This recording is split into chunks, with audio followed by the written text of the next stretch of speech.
नमस्कार दोस्तों। मैं आपका स्वागत करता हूँ सुमित्रा साइंस क्लासेस पे। मैं शैलेश शर्मा पढ़ाऊंगा आपको मैथमेटिक्स क्लास 12, जिसमें कि स्टार्ट करते हैं आपका फर्स्ट चैप्टर, संबंध एवं फलन। तो संबंध एवं फलन स्टार्ट करने से पहले थोड़ा सा हम देखेंगे इसके सेट के बारे में, कैसे इसको रिप्रेजेंट करते हैं और कैसे क्या होता है सेट में। उसके बाद चलेंगे संबंध एवं फलन पे। तो जैसा कि समुच्चय में देखेंगे आप, समुच्चय वस्तुओं का एक ऐसा समूह होता है जो अच्छी तरह से परिभाषित होता है। मतलब ये साफ-साफ हमें पता होना चाहिए कि वस्तु हमारे उस समूह में है या नहीं है। जैसे a set is a well-defined collection of an object are called set. What is a well-defined? We know about this. What is well-defined? जानेंगे कि well-defined collection क्या होता है। well-defined collection एक ऐसा कलेक्शन होता है जो हर वस्तु के लिए क्लियरली होना चाहिए कि वो हमारे सेट में रिप्रेजेंट हो रहा है या नहीं। जैसे like as A is equals to 1, 2, 3 dash. तो ये सारे एलिमेंट हमारे इस सेट में रिप्रेजेंट हो रहे हैं। तो एलिमेंट्स क्या होते हैं? Now we know about element. Element कैसे रिप्रेजेंट करते हैं? मेंबर क्या होते हैं सेट में? इसमें जितने भी हमारे सेट के अंदर एलिमेंट दिख रहे हैं आपको, 1, 2, 3, ये सब एलिमेंट्स कहलाते हैं। और इसको अगर हम लिखते हैं दूसरे टाइप से, कॉमा बी इक्वल्स टू दूसरा सेट, 2, 1, 3। ऑर्डर, इनके जो ऑर्डर्स होते हैं वो मायने नहीं रखते हैं। हम इनको 1, 2, 3 लिख लें या 2, 1, 3 भी लिख सकते हैं, एक ही सेट माना जाएगा। फिर इनका रिप्रेजेंटेशन तो आपको बता ही दिया है, जैसे कि 1, 2, 3 या फिर हम 2, 1, 3 ऐसे लिख सकते हैं। चलिए फिर चलते हैं नोटेशन पे। सेट को कैसे रिप्रेजेंट किया जाता है वो तो आपने देखा ही होगा, मैंने कर्ली ब्रैकेट का यूज किया था लिखते समय। तो इसको हम लिखते समय कर्ली ब्रैकेट का यूज करते हैं, और इनके अंदर जो भी एलिमेंट रखे जाते हैं वो हमेशा स्मॉल लेटर में रखे जाते हैं। और देखते हैं रिप्रेजेंटेशन ऑफ सेट कैसे होता है। तो कोई भी एक सेट ले लेते हैं, जैसे एक कोई टू, कोई नंबर्स मैंने ले ली, 1, 2, 3, 4। ये सब जो इनके लिखने के तरीके होते हैं, इसी को हम बोलते हैं रोस्टर फॉर्म। जितने भी एलिमेंट्स कॉमा कॉमा कॉमा करके लिखे जाते हैं वो सारे रोस्टर फॉर्म में कहलाते हैं। और इनके अंदर जितने भी ये एलिमेंट्स आपको दिख रहे हैं, 1, 2, 3, 4, इन्हीं को हम एलिमेंट्स बोलते हैं। और ये एलिमेंट्स हमेशा स्मॉल लेटर में लिखे जाते हैं अगर हम अल्फाबेट का यूज कर रहे हैं। फिर इनका रिप्रेजेंट दूसरी रिप्रेजेंटेशन होती है set builder form. Set builder form क्या होती है? जैसा कि देख रहे होंगे, एक्स सच दैट एक्स एक सम संख्या है, एक सम संख्या है। तो यहाँ पर सेट बिल्डर फॉर्म में लिखने के लिए इसको लैंग्वेज में लिखते हैं, तथा रोस्टर फॉर्म में लिखने के लिए इसको नंबर्स के बेस में लिखा जाता है। फिर हम जानेंगे क्रमित युग्म एवं क्रमित गुणन क्या होते हैं, इनके ऑर्डर पेयर और कार्टेशियन प्रोडक्ट। क्रमित युग्म हमारे ऑर्डर्ड पेयर जो होते हैं, दो अवयवों का वह जोड़ा जिसमें उनका क्रम निश्चित होता है, जैसा कि ए कॉमा बी, जहाँ ए प्रथम तथा बी हमारा द्वितीय घटक है। Like as a pair of element listed in a specific order written as A, B. A is the first component and B is the second component. Represents that A, B is equals to X, Y only if A equals to X, जहाँ पे ये हमारा belong करेगा X को और B हमारा belong करेगा set B को। समुच्चयों का कार्तीय गुणन कार्टेशियन प्रोडक्ट ऑफ सेट। समुच्चय ए तथा बी के सभी संभव क्रमिक युग्मों का संग्रह, जैसे the set of all possible ordered pair of set A and set B. Like इस formula A cross B is equal to A comma B such that A belongs to A and B belongs to B. Like an example, A equals to 1, B and B equals to A comma B. दो set कोई भी ले लेते हैं, जैसे फिर इनका product करवाते हैं। Then A cross B is equals to first element का प्रोडक्ट पहले करवाएंगे, first element of in set B. फिर फर्स्ट एलिमेंट का प्रोडक्ट हम करवाएंगे second element of set B. फिर अगेन करवाते हैं second element of first A and first element of second set B, and second element of set B is represented by second element of set B, like this 1, A, 1, B and 2, A and 2, B. Now we find अवयवों की संख्या, number of element.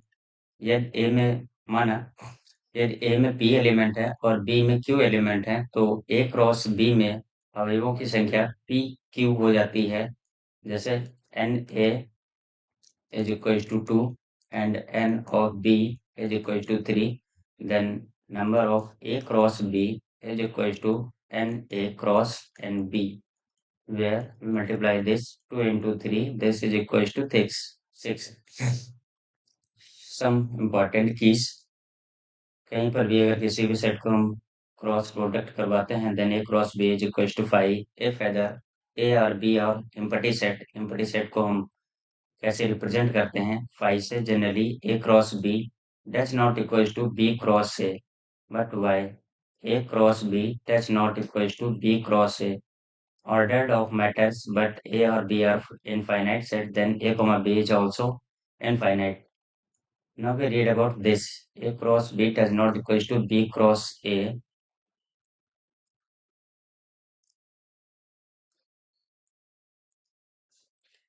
Like as a equals to 1, 2, 3 and b equals to again कोई दूसरा set ले लेते हैं a, b, c. आइए देखते हैं ए क्रॉस बी। ए क्रॉस बी को जो हम कराएंगे तो पहले फर्स्ट सेट से फर्स्ट एलिमेंट लेंगे जिसको 1, ए, फिर फर्स्ट एलिमेंट को रिप्रेजेंट करेंगे दूसरे वाले एलिमेंट के दूसरे सेट से, फिर फर्स्ट को सी से, फिर अगेन सेकेंड वाले को कराएंगे एक बार ए से, एक बार बी से और एक बार सी से 2, सी। फिर सी थर्ड से स्टार्ट करेंगे 3, ए, फिर 3, बी, अगेन 3, C. Close S. Now B cross A, मतलब बी क्रॉस ए कैसे फाइंड करेंगे? पहले लेंगे बी वाले सेट से एलिमेंट, तो बी वाले सेट का पहला एलिमेंट हमारा है ए, इसको कराएंगे फर्स्ट वाले से तो a, 1 एंड फिर a, 2 and a, 3 and b, 1 फिर b, 2 again b, 3 and c, 1 and c, 2 and c, 3। Now we अतः हम देखेंगे कि इसमें number of A cross B is equal to number of B cross A, but A cross B does not equal to B cross A. क्यों? क्योंकि देखो यहाँ पे आपको दिख रहा होगा 1 A, 1 B, 1, C, 2, A, 2, B, 2, C, 3, A, 3, B, 3, C, but here इसी का देखो सेम रेसिप्रोकल हो गया। फर्स्ट में था आपका 1, ए, इसमें आ गया a, 1, इसलिए हम इसको नहीं कह सकते कि वो इसके इक्वल होगा। यहाँ पे देखो a, 2, यहाँ पे a, 3, फिर इसमें हुआ b, 1, सारे के सारे एक दूसरे के रेसिप्रोकल हो रहे हैं, इसीलिए हम इसको नहीं कह सकते कि a cross b does not equal to b cross a। Okay, now we start something about relation. अब चलते हैं दोस्तों रिलेशन पे। देखेंगे हमारा जो चैप्टर स्टार्ट हुआ था आपका रिलेशन एंड फंक्शन, उसके बारे में देखेंगे रिलेशन क्या होता है। रिलेशन के लिए डेफिनेशन ऑफ रिलेशन दो समुच्चय के अवयवों के बीच का संबंध बताता है। मान लो दो समुच्चय कोई भी ए व बी हैं, तो रिलेशन के लिए आर समुच्चय ए से समुच्चय बी में ए क्रॉस बी का कोई भी उप समुच्चय होता है। अतः आपका फॉर्मूला जो होता है वो रिप्रेजेंट किया जाता है R subset of A cross B. What is subset? Subset we represented this R is the subset of A cross B। R हमारा सबसेट होता है A क्रॉस B का, जहाँ A, B हमारा कार्तीय गुणन कहलाता है।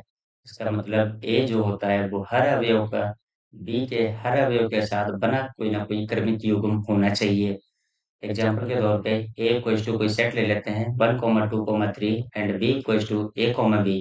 फिर इसका हम लोग कराते हैं क्रॉस A क्रॉस B, तो फिर वही क्रॉस जो अभी आप पीछे पढ़ के आए, पहले पहले एलिमेंट का पहले सेट का पहला एलिमेंट फिर दूसरे सेट के सारे एलिमेंट से करवाएंगे, फिर पहले एलिमेंट का दूसरा सेट दूसरे एलिमेंट के सारे सेट से करवाएंगे, तो 1, ए, फिर हो जाएगा 1, बी, फिर 2, ए, 2, बी, फिर 3, A, 3, B, like this. Hence अब रिलेशन आर हो सकता है R equal to 1, A, 1, B, 3, B. अब कुछ आपको बताएंगे संबंधों के प्रकार में कुछ होते हैं टाइप्स ऑफ रिलेशन। जो टाइप्स ऑफ रिलेशन होते हैं, पहला होता है हमारा स्वतुल्य समित जो होता है रिफ्लेक्सिव, दूसरा होता है सममित सिमेट्रिक, तीसरा होता है ट्रांजिस्टिव। चलो अब आपको बताते हैं ये रिफ्लेक्सिव क्या होता है, सिमेट्रिक क्या होता है, ट्रांजिस्टिव क्या होता है। इसके लिए आगे चलते हैं कुछ। सममित संक्रामक, तो आइए इसके बारे में बताते हैं क्या होता है हमारा रिफ्लेक्सिव आई मीन समतुल्य, और क्या होता है सममित, क्या होता है संक्रामक। तो समतुल्य, सममित, संक्रामक आई मीन पहला रिफ्लेक्सिव था, दूसरा हमारा सिमेट्रिक था, तीसरा ट्रांजिस्टिव था। तो ये सब आइए आपको एक ही बार में बताते हैं। रिफ्लेक्सिव क्या होता है, रिफ्लेक्सिव, फिर दूसरा सिमेट्रिक, तीसरा आता है हमारा ट्रांजिस्टिव, TRANSISTIV। तो रिफ्लेक्सिव होता है आपका स्वतुल्य संबंध, स्वतुल्य संबंध, सिमेट्रिक, सममित संबंध, सममित संबंध। ट्रांजिस्टिव होता है संक्रामक संबंध, संक्रामक संबंध। जैसा कि आप देख पा रहे होंगे, स्वतुल्य संबंध का मतलब होता है खुद से खुद का। जैसे like as A comma A belongs to R for every A belongs to given set A. समित का मतलब होता है A comma B if belongs to R, अगर आर से बिलोंग कर रहे हैं तो imply that B comma A belongs to R, तो बी कॉमा ए भी हमारा गिवन रिलेशन में बिलोंग करना चाहिए। For every A comma B, ये सब जो भी सेट हमारे पास रिप्रेजेंटेड होता है उस सेट में होने चाहिए। संक्रामक, संक्रामक का मतलब होता है A comma B belongs to R, या फिर और B comma C belongs to R as equals to A comma C belongs to R, जहाँ पर for every A comma B comma C ये सब बिलोंग करने चाहिए आर से। स्वतुल्य संबंध का मतलब होता है एक हिसाब से खुद का खुद से। जैसा कि आप देख रहे होंगे, जो आप इसकी भुज होती है वही इसकी कोटि भी होती है। यहाँ पे हमारा भुज और कोटि इक्वल होना चाहिए। और अभी आपको दिखाएंगे आगे। इसमें जैसा कि आप देख रहे होंगे ए कॉमा बी, जो भी एलिमेंट से लिखे होते हैं उनका रेसिप्रोकल कर देते हैं बी कॉमा ए, और वो दो के दोनों बिलोंग करने चाहिए हमारे गिवन रिलेशन आर में। जहाँ पे ये जो एलिमेंट्स आते हैं ए कॉमा बी, ये सब हमारे बिलोंग करने चाहिए। आपके पास जो भी सेट होगा, जैसा कि मैंने लाइक का ए ले रखा है। संक्रामक, संक्रामक जैसा कि देख रहे होंगे A comma B belongs to R, जिससे ये हमारा एंड हो रहा है ए कॉमा बी, उसी से अगेन वाला एलिमेंट स्टार्ट होना चाहिए बी कॉमा सी। और फिर क्या करते हैं, जो हमारे कॉमन कॉमन वाले एलिमेंट्स होते हैं उन दोनों को हटा करके फर्स्ट एंड लास्ट वाले को लिख लेते हैं, और जो भी ए कॉमा सी ये आता है एलिमेंट, वो बिलोंग करना चाहिए हमारे गिवन रिलेशन आर में। अगेन ए कॉमा बी कॉमा सी ये सब बिलोंग करने चाहिए हमारे इसमें जो सेट गिवन होता है। जैसे कोई क्वेश्चन लेते हैं यहाँ पे, फिर आपको बताते हैं स्वतुल्य कैसे फाइंड करेंगे, समित कैसे फाइंड करेंगे, संक्रामक कैसे फाइंड करेंगे। जैसा कि हमने कोई एक सेट ले लिया A equals to 1, 2, 3, 4 dot dot dot dot dot dot 15। पहली बात तो ये सेट आपका कैसा है, ये सेट फाइनाइट है। फाइनाइट सेट मतलब परिमित सेट, परिमित समुच्चय। हमेशा कोई ना कोई परिमित ही समुच्चय लेते हैं जिससे इसको फाइंड करते हैं। फिर हमें कोई एक रिलेशन गिवन होता है, वो रिलेशन आपका कैसा भी हो सकता है। इसको लिखते हैं हम लोग रोस्टर फॉर्म में, समुच्चय निर्माण विधि में। एक्स सच दैट एक्स, यहाँ पे एक्स हमारा बिलोंग करेगा, x is equal to 3y, या X plus 3y equal to 0, X plus 3y is equal to something else, इस ले लिया 0 या 10, लेस देन 10, लेस देन, सही लेस करते हैं एक बार।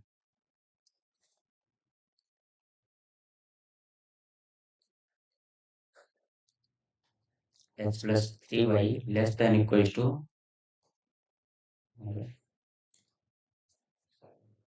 एक्स प्लस 3y लेस,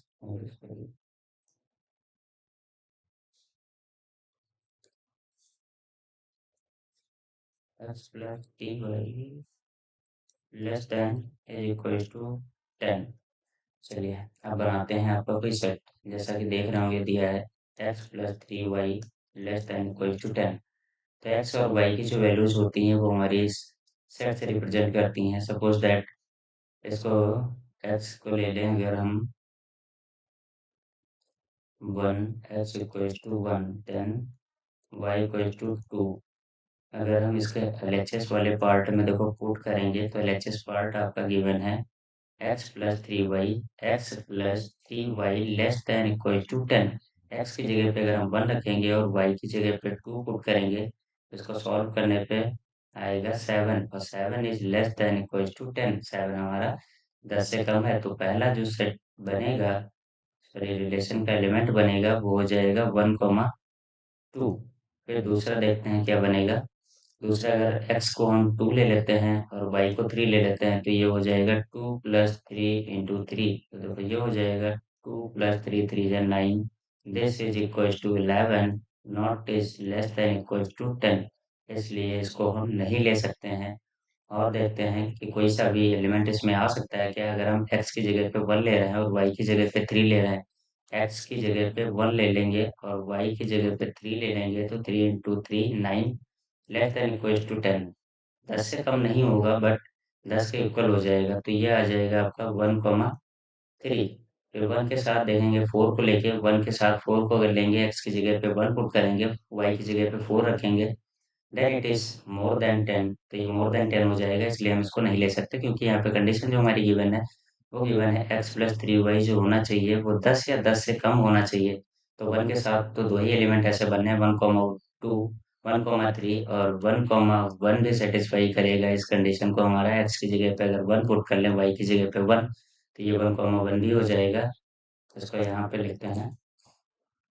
चलिए बाद में लिख लेते हैं। रिप्रेजेंट हमने कहा था कैसे भी कर सकते हैं इसको।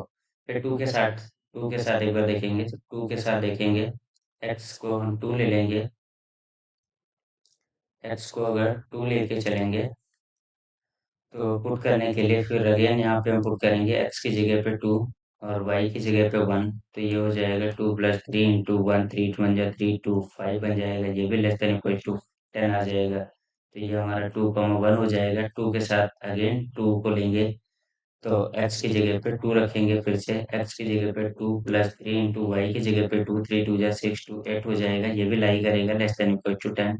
तो 2, 2 भी हो जाएगा। ऐसे ही 2, 3 अगर हम चेक करेंगे, 2 इंटू 3 3 जा 9, वो मोर देन 10 हो जाएगा, इसलिए इसको नहीं लेंगे। फिर हम फर्स्ट एलिमेंट अगर 3 लेके चलेंगे तो 3 x की जगह पे 3 पुट करेंगे, y की जगह पे 1 पुट करेंगे। 3 ये हो जाएगा 3, जैसा कि देख पा रहे होंगे आप, यहाँ पे जगह थोड़ी कम पड़ गई है। 3 इंटू 1, इसको अगर सॉल्व करेंगे तो 3 प्लस 3 ये हो जाएगा 6, और 6 is less than equal to 10। तो ये आ गया हमारा 3, 3। सही, 3, 1, 3, 1। फिर 3, 2, 2 को अगर ले लेंगे, 3, 2 ये भी आ जाएगा। फिर 3, 3 नहीं बिलोंग करेगा। ऐसे ही आपका 4, 1 भी बिलोंग कर जाएगा, 4, 2 भी बिलोंग करेगा, और 4, 3 नहीं इसमें लाई करेगा। फिर इसके बाद चेक करेंगे 5 के साथ। 5, 1 भी लाई करेगा, 5, 1। फिर देखते हैं 5, 2 को लेकर के, तो ये आ जाएगा 5 और 2 को ले लेंगे, 3 2 जा 6 5 11 नहीं हो सकेगा 5 के साथ क्योंकि वो मोर देन 10 हो जाएगा। फिर 6 के साथ, 7 के साथ, dead dead dead dead dead, hence we make on all set. फिर इनको कैसे बताएंगे कि रिफ्लेक्सिव क्या होता है, समित क्या होता है, रिफ्लेक्सिव क्या होता है, सिमेट्रिक क्या होता है, ट्रांजिस्टिव क्या होता है, समतुल्य क्या है, समित क्या है, संक्रामक क्या है। तो समतुल्य, समित और संक्रामक के लिए जैसा कि आपने पीछे देखा होगा, कोई मैंने मुझे बनाया था आपका एक रिलेशन जो था r = 1, 2, 1, 3, 1, 1, 2, 1, 2, 2, 3, 1, 3, 2, 4, 1, 4, 2। फिर जैसा कि आप देख रहे होंगे स्वतुल्य संबंध रिफ्लेक्सिव में, स्वतुल्य संबंध,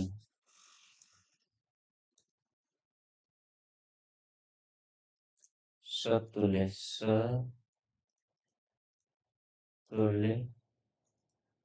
संबंध, रिफ्लेक्सिव रिलेशन। जैसा कि फॉर्मूला तो आपने देख ही लिया है, A, बिलोंग करना चाहिए आर में, फॉर एवरी ए जो सेट होता है ये बिलोंग करना चाहिए सेट में। और कोई भी क्वेश्चन था जैसा कि आपने पीछे देखा, उसमें एक मैंने सेट लिया था ए इक्वल्स टू 1,2,3 1,2,3। और कोई हमारा एक रिलेशन था जो आर इक्वल्स टू ले लेते हैं 1,1 1,2,2 3,3। फिर उसके बाद ले लेते हैं 1,2 और 2,3 1,3। लाइक ऐसा कोई एक रिलेशन ले लिया, फिर इसको दिखाते हैं कि ये रिफ्लेक्सिव कैसे होगा, आई मीन स्वतुल्य संबंध क्या होगा। तो मैंने कहा था जब भी स्वतुल्य संबंध को सॉल्व करते हैं तो जो क्वेश्चन की स्टार्टिंग करते हैं वो दिए हुए सेट से करते हैं, गिवन सेट से। जो भी सेट मुझे दिया होता है वहीं से स्टार्टअप करते हैं और उसका फर्स्ट वाला एलिमेंट ले लेते हैं। जो फर्स्ट वाला एलिमेंट होता है वही वाला सेकंड एलिमेंट होना चाहिए। तो यहाँ से मैंने वन लिया तो दूसरा भी एलिमेंट हमारा वन ही हो जाएगा। और ये 1,1 बिलोंग करने चाहिए हमारा जो भी रिलेशन मुझे गिवन होता है। उसके बाद फॉर एवरी ए बिलोंग करता है गिवन सेट से। जो सेट मैंने ये आपको ले रखा था 1,2,3। पहला वाला तो हो गया, उसके बाद दूसरा वाला चेक करेंगे टू। जब हम टू यहाँ से लेके चलेंगे तो फॉर्मूला मेरा कहता है जो हमारी भुज होगी वही कोट भी होनी चाहिए। तो यहाँ पर भी आ जाएगा टू 2,2 बिलोंग करेगा आर से। फॉर एवरी टू बिलोंग करना चाहिए गिवन सेट ए में से। तो सेट में तो सारे एलिमेंट है ही हैं। फिर उसके बाद तीसरा वाला ले लेते हैं 3,3। ये भी 3,3 हो जाएगा जो बिलोंग करना चाहिए आर से। देखो आपका 3,3 भी बिलोंग कर रहा है, 2,2 भी बिलोंग कर रहा है, 1,1 भी बिलोंग कर रहा है, इसलिए ये हो जाएगा for every three belongs to given set A. अतः ये तीन के तीनों सेट से जो भी सेट हमारा रिफ्लेक्सिव बन के आ रहा है 1,1 वो बिलोंग कर रहा है गिवन रिलेशन में, 2,2 वो भी बिलोंग कर रहा है गिवन रिलेशन में, 3,3 ये भी बिलोंग कर रहा है गिवन रिलेशन में। अब ये जो बचे वाले हैं इन बचे वालों से मुझे कोई मतलब नहीं होता। अगर मुझे बनाना है रिफ्लेक्सिव तो अपने पास जितने एलिमेंट के सेट होते हैं उनके सबके पेयर्स मिलने चाहिए। बाकी अगर एक्स्ट्रा भी कोई आ जाते हैं तो उनसे मुझे कोई मतलब नहीं होता है इसमें। फिर चलते हैं उसके बाद श्रुति भी हो गया आपका। फिर चलते हैं सम्मित पे। सम्मित संबंध क्या होता है ना, ये देखते हैं सम्मित संबंध हमारा क्या होता है। श्रुति जैसा कि आपने देख लिया होगा, ऐसा कि बताया है। फिर उसके बाद श्रुति के बाद चलते हैं हम सम्मित संबंध पे। सम्मित संबंध, तो सम्मित संबंध मतलब सिमेट्रिक। सिमेट्रिक से समझ पा रहे होंगे जैसा कि आपने देखा होगा क्लास 6 7 में राइट अबाउट सिमेट्री, सिमेट्री के बारे में पढ़ा होगा। सिमेट्री का मतलब होता था जैसा कि कुछ भी हम बना लेते थे, एक्स एक्सेस वाई एक्सेस कोई भी यहाँ पे, और नंबर ऑफ एलिमेंट होता था। उसकी सिमेट्री एक्स एक्सेस के अप्रूवल देखते थे तो इधर होती थी, वाई एक्सेस के अप्रूवल देखते थे तो इधर साइड में होती थी। ऐसे ही सममित संबंध में सेट से कैसे, सेट हमारा गिवन होता है 1,2,3 और रिलेशन जो भी आपको गिवन था 1,1 1,1 1,2 या 2,2 3,3 1,3 जैसा कि ये दिया था आपका रिलेशन। तो जब भी हम सम्मित संबंध को स्टार्ट करते हैं तो उसको हमेशा रिलेशन से स्टार्ट करते हैं। रिलेशन का पहले फर्स्ट एलिमेंट ले लेते हैं जो है हमारा 1,1। जैसा कि आपने सम्मित संबंध के फॉर्मूले में भी देखा था, वो लिखा हुआ था ए कॉमा बी बिलोंग करता है आर से, then imply that B comma A भी बिलोंग करना चाहिए आर में। अगर ऐसा कुछ है तो उसे हम बोलते थे सम्मित संबंध होगा। तो पहला लिया एलिमेंट 1,1, 1,1 अगर बिलोंग कर रहा है आर से देन इम्प्लाई दैट, अगर हम इसका रेसिप्रोकल करवा देंगे तो 1,1 सॉरी 1,1 भी रहेगा जो बिलोंग करेगा आर से for every 1 comma given to set A. ये सब बिलोंग करने चाहिए सेट ए में। फिर उसके बाद दूसरा एलिमेंट लेते हैं जो है आपका सॉरी ऑर्डर्ड पेयर 1,2 जो बिलोंग कर रहा है आर से, इम्प्लाई दैट इसको चेंज करेंगे तो 2,1 हो जाएगा और ये भी इसमें बिलोंग करना चाहिए 2,1। देखो इसमें कहीं पे आपको दिख रहा है 2,1 नहीं है, देन यहाँ पे कर देंगे 2,1 बिलोंग नहीं कर रहा है फॉर एवरी 1,2 बिलोंग्स टू ए। अतः यह संबंध सम्मित संबंध नहीं होगा। एक भी अगर एलिमेंट हमारा कंट्राडिक्ट कर गया, नहीं इसमें मिल रहा है, तो वह संबंध हमारा सम्मित संबंध नहीं कहलाएगा। फिर देखते हैं संक्रामक संबंध। तो आइए चलते हैं लास्ट संबंध पे। स्वतुल्य हो गया आपका, सम्मित हो गया, फिर चलते हैं सम्मित संबंध पे। तो सम्मित संक्रामक संबंध।